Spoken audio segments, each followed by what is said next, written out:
Hey everyone, welcome back to the channel. In this video, I'm going to show you how to extract audio from a video in CapCut PC. It's really simple, so just follow along with me. I'm working on a Mac right now, but don't worry, these steps work the same way on Windows too.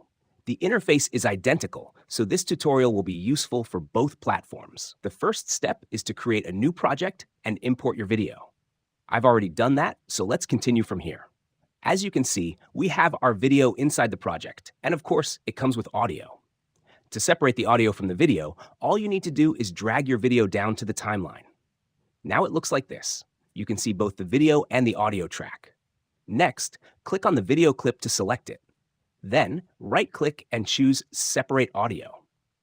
You'll also notice that there's a shortcut or hotkey available if you prefer to use that. Once you click Separate Audio, CapCut will instantly split the audio from the video. Now you have your video clip and a separate audio track. From here, you can edit the audio, move it, replace it, or use it however you like. That's it, super quick and easy. I hope this video was helpful for you. If it was, make sure to like this video, subscribe to the channel, and leave a comment down below.